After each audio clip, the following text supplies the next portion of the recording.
Sabi nga ni Mami Oni, Porke may anak hindi na masarap, daddy.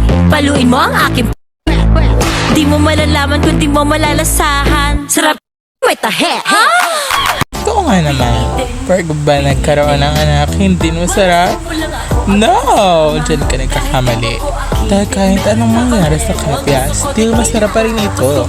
Kahit tayuan niyo ito ng Jollibee, McDo, Inasal, o Drag Race main stage pa. Masuchupa ka sa tabi. Oops.